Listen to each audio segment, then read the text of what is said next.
Enggak.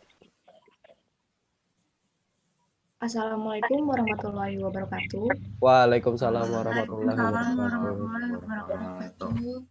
Perkenalkan, kami dari kelompok 5, saya sendiri, Istiqomah, dan anggota saya ada Adinda Sapitri, Delila Amalia Rahmi, Lisa Rahmawati, Lutfi Anugrah, Moch Reja Gunawan, Putri Nova Amanda, dan Winda Maulida Lestari. Di sini kami akan mempresentasikan materi chapter 5. Nah, yang pertama, pengantar pada bab ini menafsirkan mengenai sistem pendidikan inklusi.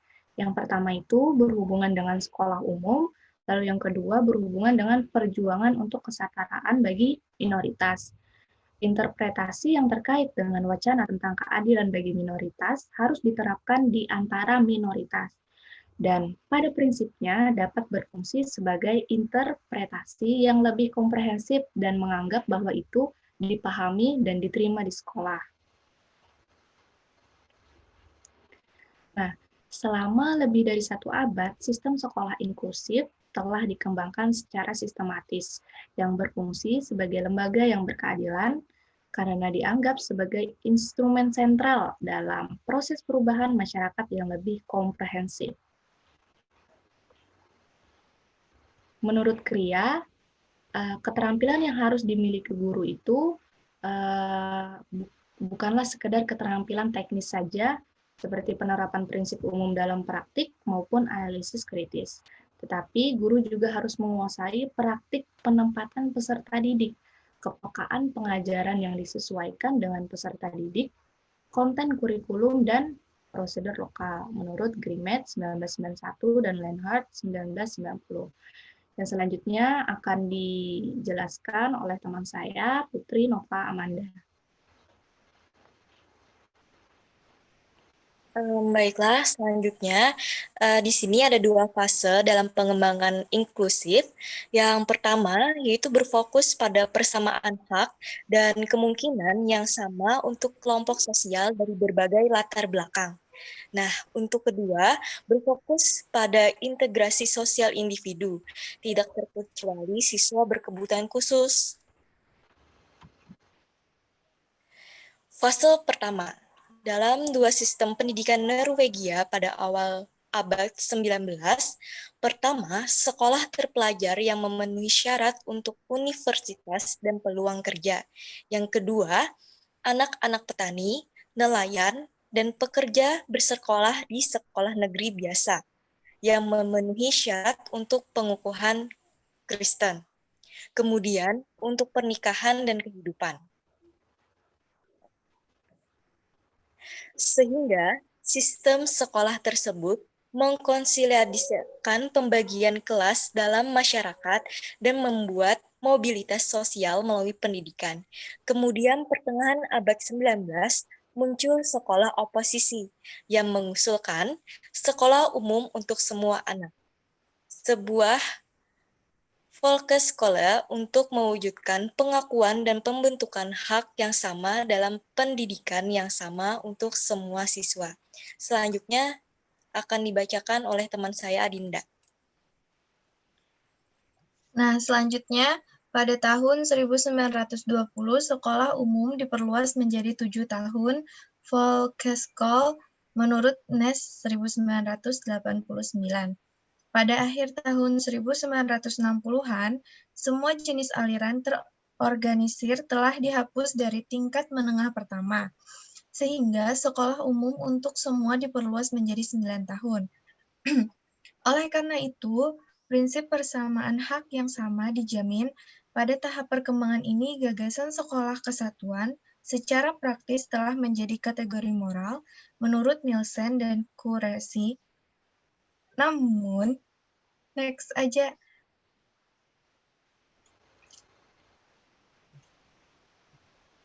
Namun, pada praktiknya, persamaan hak dan kesempatan yang sama dibatasi siswa dengan kemampuan intelektual yang memadai untuk mencapai standar akademik minimum tertentu, sesuai dengan persyaratan masuk sekolah yang dipelajari.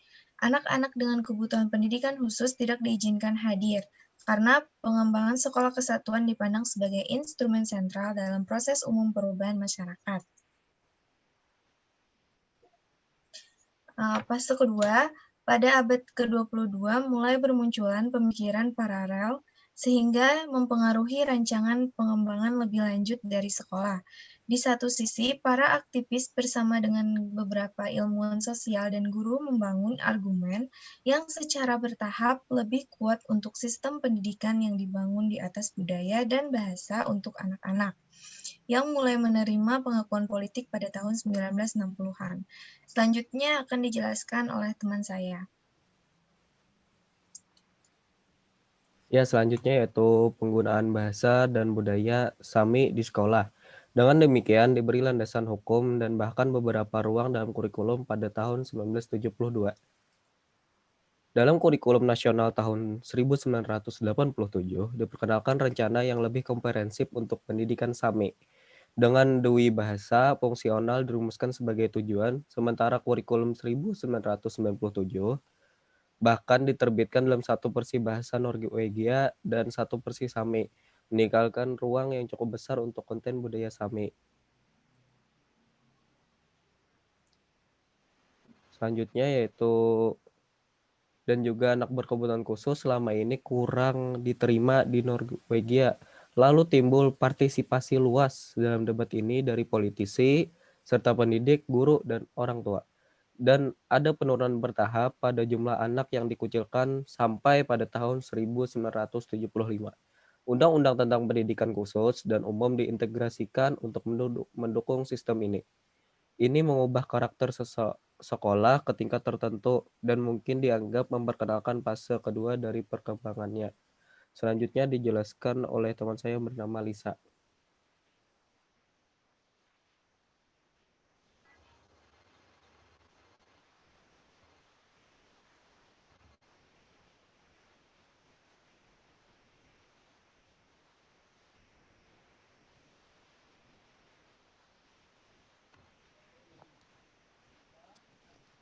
Selanjutnya, pedoman pemerintah. Analisis menunjukkan bahwa meskipun makalah pemerintah menggunakan istilah integrasi sebagai istilah keseluruhan untuk konteks minoritas linguistik lainnya, isi konsep bervariasi secara fundamental. Sejauh ini menyangkut anak-anak, semua kriteria konsep penggabungan telah terpenuhi. Namun sejauh siswa dengan latar belakang minoritas bahasa diperhatikan, tidak ada kriteria yang terpenuhi. Bahkan jika makalah pemerintah berbicara tentang partisipasi yang setara dan persamaan hak dalam kedua kasus, kesetaraan tampaknya terkait dengan siswa minoritas linguistik sebagai individu saja. Mereka tidak diberikan hak apapun sebagai anggota kelompok minoritas. Next.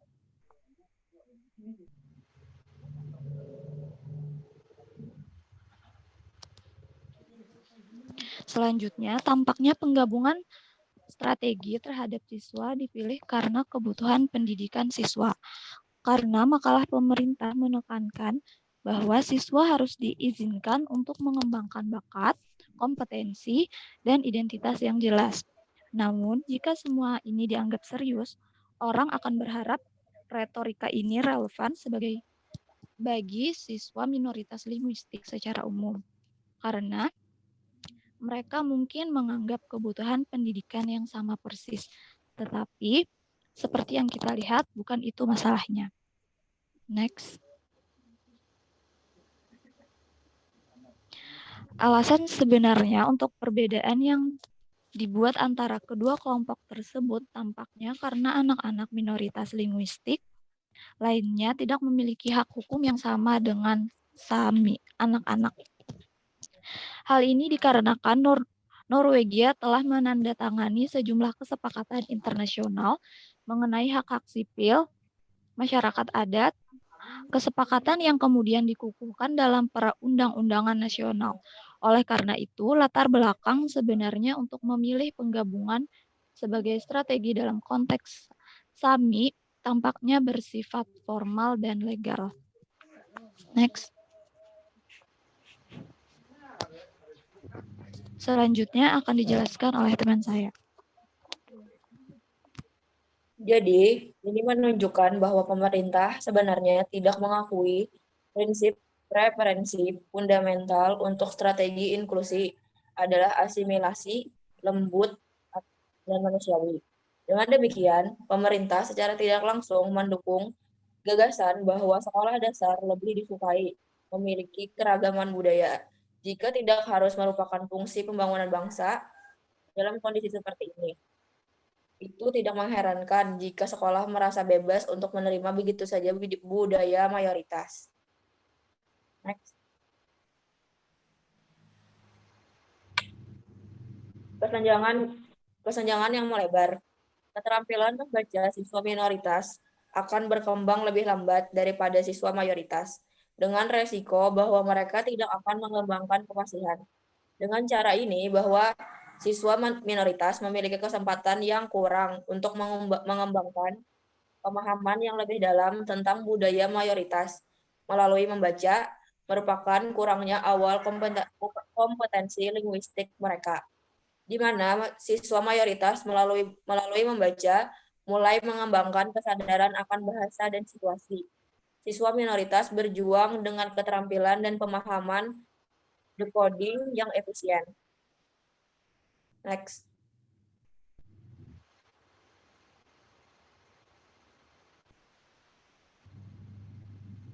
Next, Lutfi.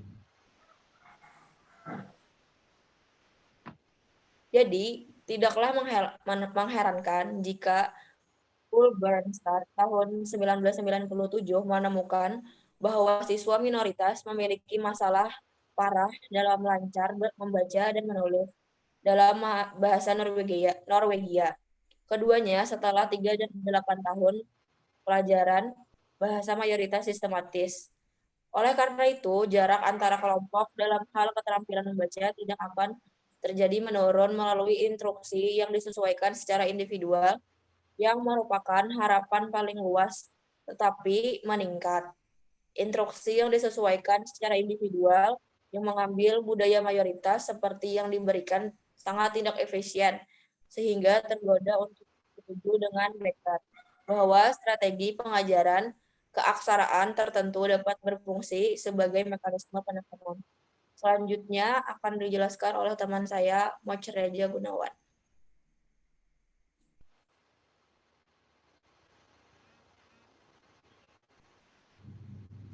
Ya, baik. Selanjutnya yakni kecenderungan bilingual dan bikultural siswa minoritas. Bagaimanapun, guru harus mengembangkan pemahaman tentang bagaimana budaya mengenai latar belakang anak dapat digunakan dan dikenali dengan cara yang dapat mendukung proses pembelajaran. Seperti yang dijelaskan sebelumnya, kinerja atau kemampuan guru harus fleksibel seiring berkembangnya waktu, kondisi, teori, dan konsep berfungsi untuk mengatur dan memperbaharui tatanan sekolah sekaligus memindahkan area tertentu di latar belakang. Next.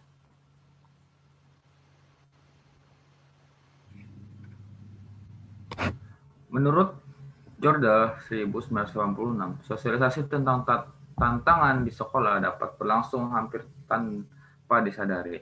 Selama seorang diharapkan hanya melakukan sedikit penyesuaian, tetapi ketika tantangannya adalah untuk mengembangkan pemahaman dan penerimaan integrasi sebagai penggabungan, saya berpendapat bahwa penyesuaian kecil tidak akan cukup dalam kasus khusus ini. Next. Nah, yang ketiga, konsekuensi utama mungkin disarankan untuk pendidikan guru. Yang pertama yaitu guru perlu dididik untuk memahami dan menerima keberagaman budaya secara umum, tidak hanya variasi yang berkaitan dengan suku, tetapi variasi terkait dengan semua jenis atau subkelompok di masyarakat modern. Penting untuk mengembangkan pemahaman bahwa bahkan budaya mayoritas adalah entitas yang sangat heterogen. Oleh karena itu, berfokus secara inklusif pada pengajaran individual pada saat yang sama dan budaya mayoritas harus utama diterima begitu saja adalah paradigma yang tidak memadai bagi para guru, bahkan jika itu mungkin merupakan fungsi inherent dari paradigma homogenisasi sekolah kesatuan lama mempengaruhi pemikiran sebagai ideologi yang beku. Baik, selanjutnya akan dijelaskan oleh Winda Maulida Lestari.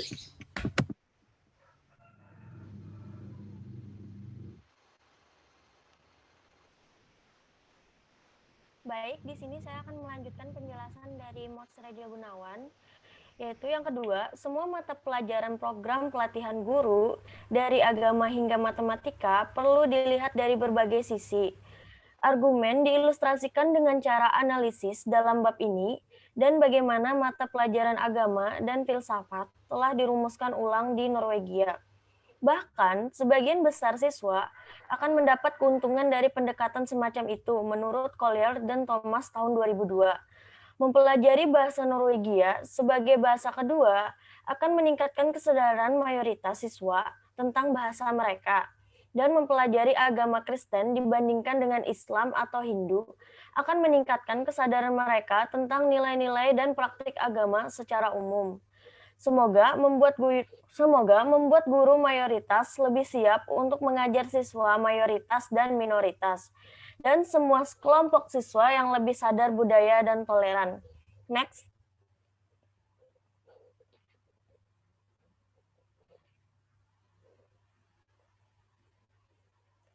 Kemudian yang ketiga, semua lembaga pelatihan guru harus secara serius berusaha merekrut siswa dan staf bahasa, setidaknya untuk dua alasan.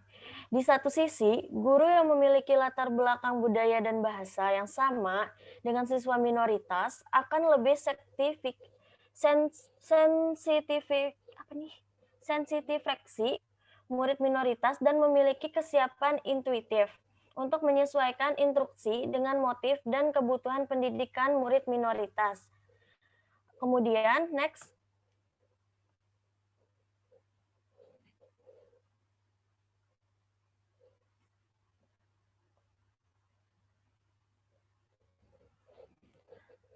Perekrutan guru latar belakang minoritas harus menjadi perhatian utama dari setiap ideologi inklusif, karena mendukung tidak hanya pada mata pelajaran dwibahasa, tetapi juga dalam pengajaran pengantaran keaksaraan, paling tidak jika ketika pengajaran harus dilakukan dalam bahasa mayoritas. Selain itu, sangat penting bagi siswa mayoritas dan minoritas dan tidak terkecuali bagi demokrasi.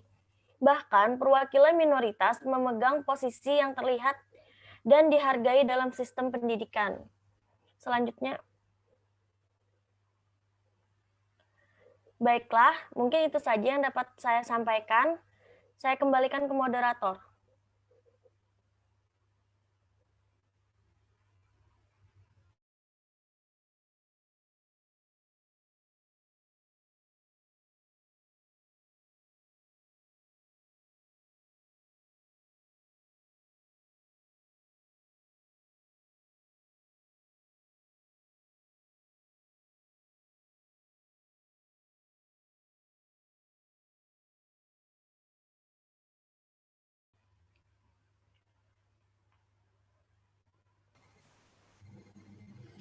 Terima kasih Winda Maulida. Di sini saya sebagai moderator mewakili teman-teman kelompok saya. Salah hilap, kami mohon maaf jika ada kesalahan kata dan lain sebagainya. Kami undur diri. Wassalamualaikum warahmatullahi wabarakatuh.